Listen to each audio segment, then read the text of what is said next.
Assalamu alaikum everyone. Let's start our third lecture with the finite automata. In the previous lecture we have already discovered regular expression and regular languages. तो हम lecture number 3 में discuss करने वाले हैं finite automata कि finite automata क्या होता है। तो सबसे पहले फाइनाइट से ही पता चल रहा है कि ऐसी ऑटोमेटा जिसमें क्या हो, जो नंबर ऑफ़ स्टेट्स होंगी वो क्या होंगी, फाइनाइट होंगी। फाइनाइट का मतलब क्या होता है कि लिमिटेड या काउंटेबल। ठीक है, तो फाइनाइट ऑटोमेटा ऐसी ऑटोमेटा को कहा जाता है, ऐसी मशीन्स को कहा जाता है जिनमें जो नंबर ऑफ़ स्टेट्स होती हैं वो क्या होती हैं, लिमिटेड होती हैं या फाइनाइट होती हैं। अब फाइनाइट ऑटोमेटा में जो मशीन्स लाया करती हैं उनको हम कहते हैं फाइनाइट स्टेट मशीन्स, FSM। इसकी डेफिनेशन ये है कि machines which recognise pattern of regular language on a given input. अब फाइनाइट ऑटोमेटा क्या है, ऐसी मशीन्स जो रेगुलर लैंग्वेजेस के पैटर्न को रिकॉग्नाइज करे किसी भी इनपुट पर, उन्हें क्या कहा जाता है, फाइनाइट ऑटोमेटा। और ऐसी मशीन्स को जो रिकॉग्नाइज करती हैं रेगुलर लैंग्वेजेस के पैटर्न को, उनको हम कहते हैं फाइनाइट स्टेट मशीन्स। इसमें क्या होता है कि जो नंबर ऑफ़ स्टेट्स होती हैं वो क्या होती हैं, फाइनाइट होती हैं यानी लिमिटेड होती हैं। अब हमारे पास जो फाइनाइट ऑटोमेटा है उसको 2 क्लासेस में क्लासीफाई किया गया है। एक आता है हमारे पास डिटर्मिनिस्टिक फाइनाइट ऑटोमेटा, और द सेकंड वन जो हमारे पास आता है वो होता है नॉन डिटर्मिनिस्टिक फाइनाइट ऑटोमेटा। सो इस लेक्चर में हम डिटेल में डिस्कस करेंगे कि डिटर्मिनिस्टिक फाइनाइट ऑटोमेटा क्या होता है, और एनएफओ को हम फिर नेक्स्ट लेक्चर में कवर करेंगे इंशाल्लाह। So first of all deterministic finite automata. अब डिटर्मिनिस्टिक फाइनाइट ऑटोमेटा क्या है, इसको हम डिटेल में समझते हैं। तो a DFA is defined as a 5 tuples rule. अब जो DFA है, डिटर्मिनिस्टिक फाइनाइट ऑटोमेटा है, उसमें 5 रूल्स में उसको डिफाइन किया गया है। अब इसमें कौन से 5 रूल्स होते हैं, सबसे पहले इसमें आता है Q। Q क्या होता है, Q रिप्रेजेंट करता है फाइनाइट सेट्स ऑफ स्टेट्स को, यानी जो स्टेट्स होंगी इस मशीन में वो क्या होंगी, फाइनाइट होंगी। सो Q क्या रिप्रेजेंट करता है, फाइनाइट सेट ऑफ स्टेट्स को। उसके बाद हमारे पास आता है सिग्मा। अब ये जो सिंबल है, this is called sigma. Sigma क्या रिप्रेजेंट करता है, इनपुट अल्फ़ाबेट्स को रिप्रेजेंट करता है। जब भी हमारे पास सिग्मा आएगा so it means it is representing the input alphabets, whether it can be A, B और समथिंग एल्स। ठीक है, उसके बाद हमारे पास आता है डेल्टा। अब डेल्टा हमारे पास क्या है, delta is known as transition function. ये भी हम नेक्स्ट अभी थोड़ा आगे चल के देखते हैं कि ट्रांजिशन फंक्शन किसे कहते हैं और डेल्टा क्या होता है। So this sign is known as delta and its name is transition function. उसके बाद हमारे पास आता है क्यू नॉट। अब क्यू नॉट क्या होती है, क्यू नॉट होती है स्टार्टिंग स्टेट, मशीन की वो स्टेट जहाँ से वो स्टार्ट करता है उसको हम क्या कहते हैं, Q not. So Q not is the starting state. उसके बाद हमारे पास आती है F. F stands for final state. जब भी हमारे पास एफ आएगी तो इट मीन्स कि ये मशीन में क्या है, ये फाइनल स्टेट है, यानी अब यहाँ पर रिजल्ट हमें मिलता है फाइनल स्टेट पर। तो DFA को डिफाइन किया गया है 5 टपल्स या 5 रूल्स पर। सो इट इंक्लूड्स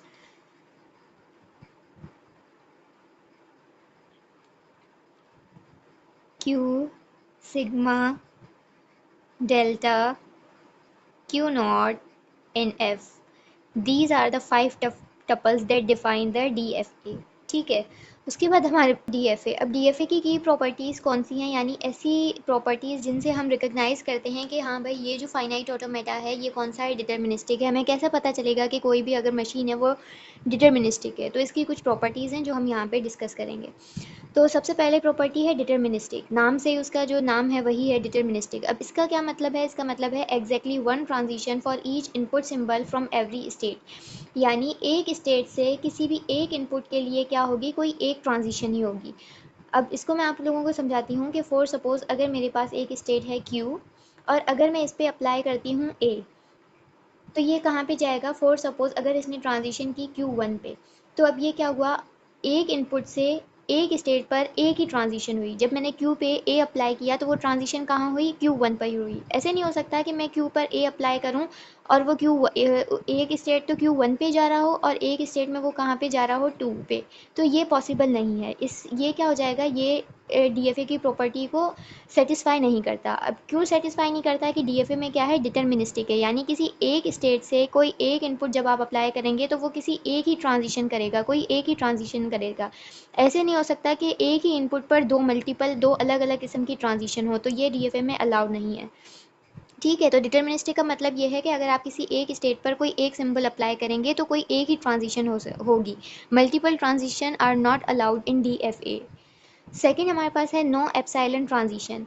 अब इसमें क्या है, state change occur only after reading an input symbol. अब अगर कोई भी स्टेट क्यू है मेरे पास, फॉर सपोज अगर मेरे पास कोई स्टेट है Q1, अब ऐसा नहीं हो सकता कि मैं इस पर कोई इनपुट अप्लाई ही नहीं करूं, यानी एप्सिलॉन कोई इनपुट अप्लाई ही नहीं करूं और इसकी ट्रांजिशन हो जाए, तो ये DFA में पॉसिबल नहीं है। यानी DFA में ट्रांजिशन सिर्फ तभी होगी तब आप कोई इनपुट अप्लाई करेंगे, ए बी या कोई भी और इनपुट अप्लाई करेंगे, सिर्फ ट्रांजिशन तभी पॉसिबल होती है। एप्सिलॉन यानी नल ट्रांजिशन जो है वो अलाउड नहीं है DFA में। ठीक है, उसके बाद हमारे पास आता है कंप्लीट ट्रांजिशन फंक्शन। अब कंप्लीट ट्रांजिशन फंक्शन का क्या मतलब है? Every state must have a defined state for every symbol in the input alphabet. यानी अगर मैं आपको एक सेकेंड मैं आपको रब करके यहाँ से दिखाऊं, ठीक है।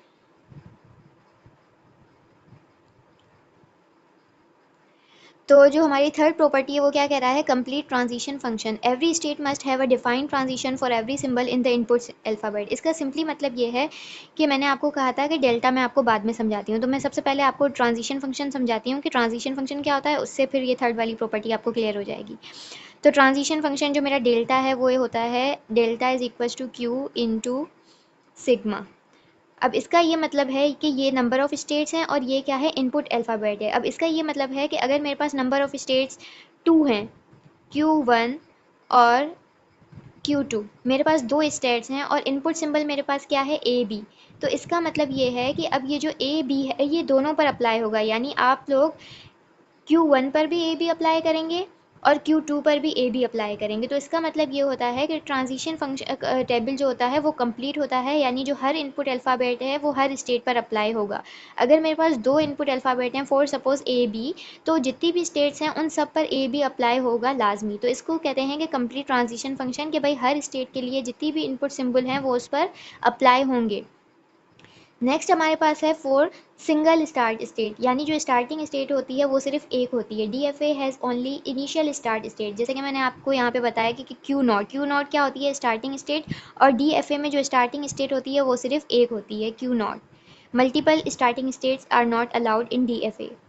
The last property of DFA is recognise regular language. अब ये क्या होता है कि DFA can recognise all and only regular language. अब DFA क्या करता है? सिर्फ रेगुलर लैंग्वेज को, सिर्फ और सिर्फ रेगुलर लैंग्वेज को रिकग्नाइज करता है, अदर देन रेगुलर लैंग्वेज को वो एक्सेप्ट नहीं करेगा। DFA क्या है? DFA can recognise all and only regular language, वो सिर्फ और सिर्फ किसको रिकग्नाइज करता है? रेगुलर लैंग्वेजेस को।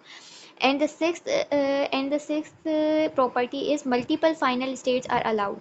अब इसमें क्या था कि जो स्टार्टिंग स्टेट है वो सिर्फ 1 होगी, लेकिन जो फाइनल स्टेट है वो मल्टीपल हो सकती हैं। ठीक है, तो ये हमारी प्रॉपर्टीज़ है DFA की, कि डिटर्मिनिस्टिक होगा, यानी किसी एक स्टेट पर कोई अगर हम एक इनपुट लगाएंगे तो उससे कोई एक ही ट्रांजिशन होगी, मल्टीपल ट्रांजिशन अलाउड नहीं है। सेकंड है कि epsilon transitions are not allowed, यानी कोई इनपुट लगाएंगे, कोई इनपुट अप्लाई करेंगे तभी स्टेट पर क्या होगी? ट्रांजिशन होगी, otherwise there will be no transition. उसके बाद हमारे पास है कंप्लीट ट्रांजिशन फंक्शन, यानी जितनी भी स्टेट्स होंगी और उन पर जितने भी इनपुट अल्फ़ाबेट्स होंगे वो तमाम उन पर अप्लाई होंगे, कंप्लीट ट्रांजिशन फंक्शन बनेगा। फोर्थ, इसकी स्टार्टिंग स्टेट जो होती है वो सिर्फ एक होती है और जिसको हम कहते हैं Q0। और जो फिफ्थ है वो हमारे पास है कि जो रेगुलर लैंग्वेज है DFA सिर्फ और सिर्फ रेगुलर लैंग्वेजेस को रिकग्नाइज करता है। और सिक्स्थ प्रॉपर्टी हमारे पास ये है कि जो फाइनल स्टेट्स होती हैं वो मल्टीपल हो सकती हैं, the final states multiple final states are allowed in DFA। So this is the all key properties about the DFA, जो मेन है वो मैंने यहाँ पे डिस्कस की हैं। ठीक है, उसके बाद हम चलते हैं नेक्स्ट अपने पे, कोई एक क्वेश्चन हम सॉल्व करते हैं कि how we solve a question of DFA। अब the question is design a DFA for regular language that contain strings starting with A, यानी आप रेगुलर लैंग्वेज के लिए DFA बनाओ। अब वो रेगुलर लैंग्वेज क्या है? वो रेगुलर लैंग्वेज है कि ऐसी रेगुलर लैंग्वेज जिसमें जो स्टार्ट हो वो कहाँ से हो? स्ट्रिंग्स का ए से हो। अब इसमें क्या होता है कि आप DFA बनाने के लिए सबसे पहले आप रेगुलर लैंग्वेज उस लैंग्वेज की बनाओगे, रेगुलर एक्सप्रेशन बनाओगे, सॉरी। ठीक है, तो अब इस लैंग्वेज की रेगुलर एक्सप्रेशन क्या बनेगी कि वो कह रहा है स्टार्टिंग ए से हो। तो मैंने आपको बताया था कि पहले आप स्ट्रिंग्स लिख लोगे, कौन कौन सी स्ट्रिंग्स इसमें लाई करेंगी। ठीक है, तो ए तो आएगा क्योंकि स्टार्टिंग इसका ए से हो रहा है, फिर A B A triple B. तो अब ये क्या है? ये तमाम ऐसी स्ट्रिंग्स है जो कहाँ पर आ रही हैं? जिनका स्टार्ट ए से हो रहा है। तो अब इस लैंग्वेज के लिए मुझे क्या बनानी है? रेगुलर एक्सप्रेशन बनानी है, फिर उस रेगुलर एक्सप्रेशन को हम उसका DFA डिज़ाइन करेंगे। ठीक है, तो अब इसकी रेगुलर एक्सप्रेशन हम लोग किस तरीके से बनाएंगे, वेरी सिंपल है कि जो मैंने आपको बताया था जिसकी कंपल्जन हो। अब यहाँ पे कंपल्सरी क्या है, ए है तो उसको आप बाहर रख दें, उसको कांस्टेंट कर दें कि ए तो आना ही आना चाहिए। उसके बाद मैंने क्या कर दिया, ए के बाद ए प्लस बी को होल स्टेरिक पे रख दिया। ठीक है, बाय द वे ये जो लैंग्वेज है ये डिफाइन हुई हुई थी ए और बी पर। ठीक है, तो इसकी जो रेगुलर एक्सप्रेशन बनी वो ये बनी ए, और फिर हमने रख दिया चॉइस में ए प्लस बी होल स्टेरिक, यानी ये जो ए है ये तो क्या है, कंपलसरी है। उसके बाद आप क्या, उसके बाद आपने क्या रख दिया, लूप में आपने चॉइस रख दी कि ए और बी में से कुछ भी ले सकते हो, ज़ीरो से लेकर आप कितनी भी टाइम लूप्स चला सकते हो। तो ये जो रेगुलर एक्सप्रेशन है ये किसके लिए है, इस लैंग्वेज के लिए है कि regular language that contains strings starting with ए।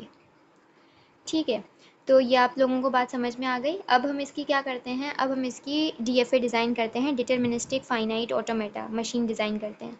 अब वो हम किस तरीके से डिज़ाइन करेंगे, let me raise the area first.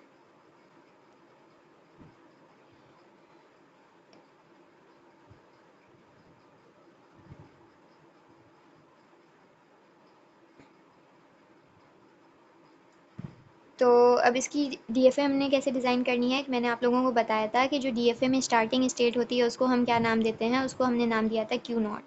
तो सबसे पहले हमारे पास क्या आया,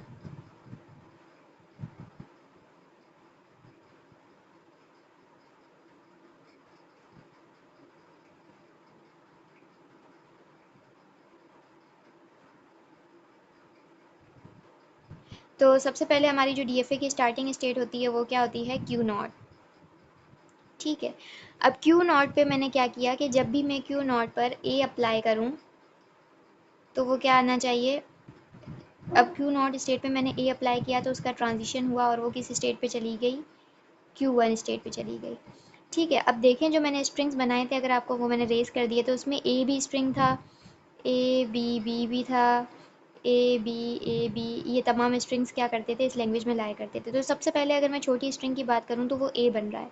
तो अब यहाँ पे देखें जब मैंने क्यू नॉट पर ए अप्लाई किया तो उसकी ट्रांजिशन हुई क्यू वन पर, और यहाँ पर अगर मैं चाहती हूँ कि मैं ए स्ट्रिंग बनाऊँ तो ये यहाँ पर मेरा क्या हो गई, मशीन कंप्लीट हो गई, इसने सही आउटपुट दे दिया कि क्यू नॉट पर जब मैंने ए अप्लाई किया तो मैं क्यू नॉट पर, क्यू वन पर मेरा ट्रांजिशन हो गया। ठीक है, तो अब यहाँ पर मुझे क्या मिल गया, ये आंसर मिल गया। अब जो आंसर होता है उसको हम क्या करते हैं, डबल सर्किल में शो करवाते हैं कि भाई क्यू नॉट पर जब मैंने ए अप्लाई किया तो मेरी ट्रांजिशन हो गई क्यू वन पर, और ये मेरा फाइनल रिजल्ट है क्योंकि अभी मैं स्ट्रिंग जनरेट करवा ली हूँ सिर्फ ए वाली। ठीक है, ये तो सिंपली ए की स्ट्रिंग जनरेट हो गई। अब हमारे पास क्या रहता है, अब हमारे पास रहता है कि अगर मैं क्या करूँ, अगर मुझे ए के बाद अगर नम चाहिए हों अल्फ़ाबेट्स बी और ए बी, तो अब इसके लिए मैंने क्या किया, मैंने यहाँ पे सेल्फ लूप लगा दिया कि मुझे जो भी चाहिए हो और जितने भी टाइम चाहिए हो मैंने उसके लिए ए और बी का लूप लगा दिया। ठीक है, तो ये मेरी कंप्लीट हो गई मशीन यहाँ पर।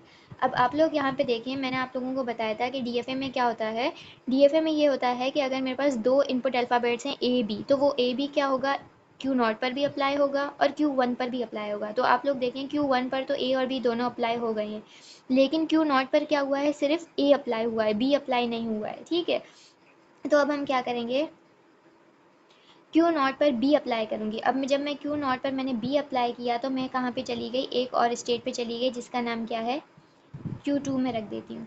ठीक है, अब आप लोग देखें कि अब इस स्ट्रिंग की, इस रेगुलर लैंग्वेज की रिक्वायरमेंट क्या थी कि स्टार्टिंग ए से होनी चाहिए। अब ये तो मेरी है स्टार्टिंग, स्टार्टिंग सिंबल यहाँ है क्यू नॉट, क्यू नॉट मेरी स्टार्टिंग स्टेट है, तो स्टार्टिंग मेरा कहाँ होना चाहिए, ए से होना चाहिए। तो वो तो यहाँ से ए से हो रहा है, लेकिन अगर मैं बी बी बी भी तो मैं अप्लाई करूँगी ना इस पर, क्योंकि देखें डीएफए बनाने के लिए होता है कि आप हर स्टेट पर हर इनपुट अप्लाई करेंगी।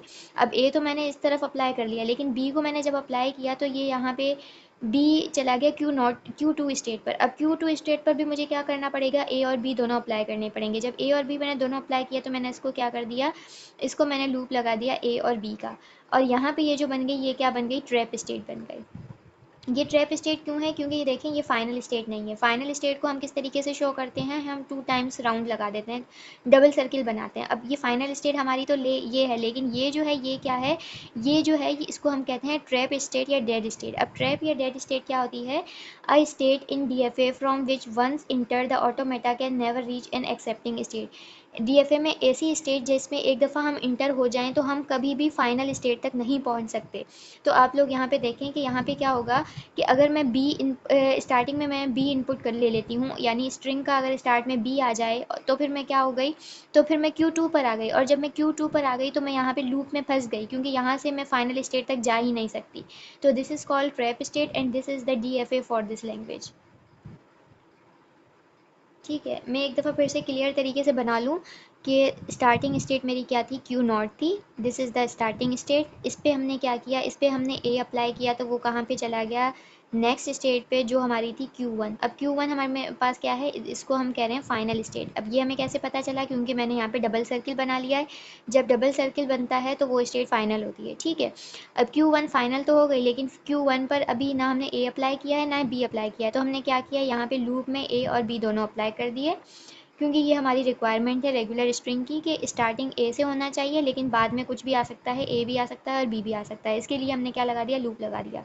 उसके बाद क्या है कि यहाँ पे तो देखो इस Q1 पर दोनों ए बी दोनों अप्लाई हो गए, लेकिन जो ये Q नॉट है इस पर अभी तक सिर्फ हमने ए अप्लाई किया, तो हम क्या करेंगे, इस पर बी भी अप्लाई करेंगे। जब हम इस पर बी अप्लाई करेंगे तो वो एक और स्टेट पर उसकी ट्रांजिशन होगी, जिसको हम क्या नाम दे रहे हैं, Q2 पे जब इसकी ट्रांजिशन हो गई, ठीक है, जब Q2 पे इसकी ट्रांजिशन हो गई तो अब देखें Q नॉट पर हमने ए भी अप्लाई कर लिया, बी भी अप्लाई कर लिया, Q1 पर भी हमने ए अप्लाई कर लिया, बी अप्लाई कर लिया, परफेक्ट है। लेकिन Q2 पर हमने ए भी अप्लाई नहीं किया और बी भी अप्लाई नहीं किया, तो हमें ये भी करना है, क्योंकि DFA की यही रिक्वायरमेंट है कि आपने हर स्टेट पर हर इनपुट को अप्लाई करना है। तो अब हम क्या करेंगे, ए और बी को हमने क्या किया, इसमें लूप में चला दिया। और मैंने आपको बताया था कि ये जो स्टेट बन गई है ये ट्रैप स्टेट बन गई है, क्योंकि ये कभी भी फाइनल तक नहीं पहुँचेगी। ठीक है, ट्रैप स्टेट या इसको हम कहते हैं डेड स्टेट। ठीक है, तो अगर हम एक दफ़ा अगर हम स्टार्टिंग बी से कर लेते हैं, तो जब भी हम स्टार्ट बी से करेंगे तो वो हमारी मशीन क्या हो जाएगी, स्टक हो जाएगी और वो ट्रैप में आ जाएगी और वो क्या हो जाएगी, डेड हो जाएगी। ठीक है, क्योंकि हमारी जो रेगुलर लैंग्वेज की रिक्वायरमेंट है वो क्या है कि हमारा स्टार्टिंग ए से होना चाहिए। तो जो हमारी यहाँ पर करेक्ट कंडीशन होगी वो क्या होगी, वो मशीन की ये वाला साइड है कि मशीन ए को रीड करेगी। ए को रीड करने के बाद अगर आप ए पर एंड करना चाहते हैं तो वो यहाँ पर एंड हो जाएगा, अगर ए पर एंड नहीं करना चाहते तो फर्दर आप ए और बी में से कुछ भी ले सकते हैं। So this is the correct DFA for this language. उसके बाद है हमारे पास design a DFA for the language over A B which has even number of A's, यानी ऐसी DFA बनाएं जिसमें जो रेगुलर लैंग्वेज है उनकी जो स्ट्रिंग्स हैं उसमें नंबर ऑफ़ एज क्या हो, इवन हो। अब इसके इवन नंबर ऑफ़ एज का मतलब क्या है कि जो नंबर ऑफ़ ए है वो क्या होना चाहिए, वो 0 हो सकता है, 2 हो सकता है, 4 6 8 अप टू सो ऑन, लेकिन होगा क्या, वो हमेशा इवन में होगा। तो इसके लिए भी हम सबसे पहले क्या करेंगे, इसके लिए भी हम सबसे पहले ये करेंगे कि इसकी रेगुलर एक्सप्रेशन लिख लेंगे। अब ये मैं आप लोगों को डिटेल में समझा के आ चुकी हूँ प्रीवियस वीडियो में, तो मैं डायरेक्ट लिख रही हूँ कि किस तरीके से बनेगी इसकी। B asterisk A, B asterisk A and last में क्या आ गया, बी स्टेरिक, और इस सब के ऊपर क्या आ जाएगा, होल स्टेरिक। तो ये क्या है, ये हमारे पास रेगुलर एक्सप्रेशन है इस रेगुलर लैंग्वेज के लिए, जिसमें क्या होगा, इवन नंबर ऑफ़ एज होगा। ठीक है, अब इसकी हमें क्या करनी है, इसकी हमें DFA डिज़ाइन करनी है। तो इसकी DFA बेसिकली बहुत ईजी है। अब बहुत ईजी क्या है कि इसकी जो स्ट्रिंग्स है वो कौन कौन सी है इस लैंग्वेज की। सबसे पहले तो नल स्ट्रिंग है, क्योंकि देखें ए ज़ीरो भी तो हो सकता है ना, और बी के लिए तो कोई रिक्वायरमेंट है नहीं, बी तो बी भी ज़ीरो हो सकता है, क्योंकि बी ज़ीरो से लेकर कुछ भी हो सकता है। ठीक है, लेकिन हमारे पास रिक्वायरमेंट इसकी है ए की है, तो इसमें सबसे जो छोटी स्ट्रिंग बनेगी वो क्या है, नल स्ट्रिंग हो सकती है। उसके बाद डबल ए हो सकता है, ए बी हो सकता है, डबल ए भी हो सकता है। ये तमाम ऐसी स्ट्रिंग्स है जिनमें क्या है, नंबर ऑफ़ ए क्या है, इवन है। अब इसके लिए हम DFA किस तरीके से डिज़ाइन करेंगे, इसके लिए हम DFA इस तरीके से डिज़ाइन करेंगे कि सबसे पहले हमें पता है कि हमारे पास क्या होती है, सबसे पहले हमारे पास होती है स्टार्टिंग स्टेट को हम क्या कहते हैं, Q not. Q not is the starting state. ठीक है, अब Q नॉट पर जब मैं ए अप्लाई करूँ तो वो कहाँ पर चला जाएगा, एक और स्टेट पर चला जाएगा। ठीक है, जब हम किसी स्टेट पर कोई इनपुट अप्लाई करते हैं तो वो ट्रांजिशन कर देता है, और इसने ट्रांजिशन की Q1 पे। ठीक है, अब ये Q1 पर चला गया, तो अब यहाँ पे देखें हमने अभी तक सिर्फ एक ए दिया है, एक इनपुट दिया है ए, और ये क्या है, ऑड है, तो मुझे पता है कि अब यहाँ पर तो एक्सेप्ट नहीं होनी चाहिए। तो फिर मैंने क्या किया, मैंने सोचा कि 0 ए पर ज़ीरो भी तो हो सकता है ना नल। तो नल के लिए मैंने क्या किया, सबसे पहले मैंने स्टार्टिंग में इसको, ये स्टार्टिंग स्टेट थी तो मैंने इसी को ही फाइनल बना दी कि अगर मैं कोई इनपुट दूँ ही ना, यानी नल हो तो भी क्या हो, ये फाइनल हो, तो ये क्या हो गई, ये फाइनल भी हो गई। ठीक है, अब ये तो सबसे मिनिमम वाली कंडीशन हो गई कि फाइनल स्ट्रिंग को इसने एक्सेप्ट करवा लिया। लेकिन अगर मैं डबल मतलब ए की जो इवन कंडीशन 2 4 6 8 दूँ तो उसके लिए मैं क्या लगा रही हूँ, उसके लिए अब मैं क्या करती हूँ, Q1 पे जब मैं ए अप्लाई करूँ तो वो फिर से कहाँ पे चला जाए, Q0 पे। अब इससे मेरे पास क्या हुआ कि ए हमेशा क्या होगा, इवन में जनरेट होगा, क्योंकि आप लोग देखें, एक सेकेंड देखें, एक दफ़ा ए इस तरफ और एक दफ़ा ए इस तरफ, 2 टाइम्स। लेकिन अगर फिर से करना है तो ये हो गया 3 टाइम्स, और फिर से यहाँ पे फाइनल स्टेट होगी तो ये क्या हो जाएगी, 4 टाइम्स। तो इससे क्या होगा, हर दफ़ा जो ए होगा वो हमारे पास क्या होगा, इवन नंबर्स में जनरेट होगा। ठीक है, अब यहाँ पे देखें इस मशीन में अभी तक ये इनकम्प्लीट है। क्यों इनकम्प्लीट है, क्योंकि देखें हमारे पास दो स्टेट्स हैं, हमने और इनपुट कितने हैं, दो। तो मैंने आपको बताया था कि Q इंटू सिग्मा, यानी अगर मेरे पास दो स्टेट्स हैं Q0 और Q1, तो इस पर मैं क्या करूँगी, इन दोनों पर मैं A और B दोनों अप्लाई करूँगी। ठीक है, तो अब हम देखें Q0 और Q1 पर हम लोगों ने अभी तक सिर्फ A अप्लाई किया है, B अप्लाई नहीं किया। अब B के लिए हमारे पास कोई कंडीशन नहीं है, तो मैंने B के लिए मैंने क्या लगा दी, सेल्फ लूप लगा दी कि अगर आप बी लेना चाहें तो ले भी सकते हैं और ना लेना चाहें तो आप नहीं भी ले सकते। और यहाँ पे भी हमने क्या किया, यहाँ पे भी हमने क्या किया, सेल्फ लूप में बी लगा दिया। तो ये हमारी जो कंप्लीट है, ये DFA हमारी है even even number of a's के लिए। ठीक है, एक दफ़ा मैं इसको फिर से क्लियरली लिख देती हूँ कि स्टार्टिंग हमारी हुई Q0 से। ठीक है, अगर अब Q0 पे ए क्या हो सकता है, ज़ीरो भी हो सकता है। सबसे छोटी स्ट्रिंग मैंने बताई थी नल होती है, तो नल के लिए मैंने क्या किया, इसी को ही फाइनल स्टेट बना दिया, वेरी इजी। उसके बाद मैं क्या कर रही हूँ, उसके बाद मैंने इस पर ए अप्लाई किया तो इसकी ट्रांजिशन हुई Q1 पर, और फिर Q1 पर जब मैंने ए अप्लाई किया तो उसकी ट्रांजिशन क्या हुई, फिर से Q0 पर। ठीक है, ये जो बैक लूप है ये क्या सेटिस्फाई करती है, ये सेटिस्फाई करती है कि जो नंबर ऑफ़ ए होगा वो हमेशा क्या होगा, इवन होगा। अब जो हमारे लास्ट में बी बचा था उसको हमने क्या किया, बी के लिए हमने दोनों स्टेज पर सेल्फ लूप लगा दी कि आप बी को कुछ भी ले सकते हैं और कितना भी ले सकते हैं। So this is the DFA for the even number of a's. So that's all for today's lecture. Hopefully कि आप लोगों को समझ में आया होगा।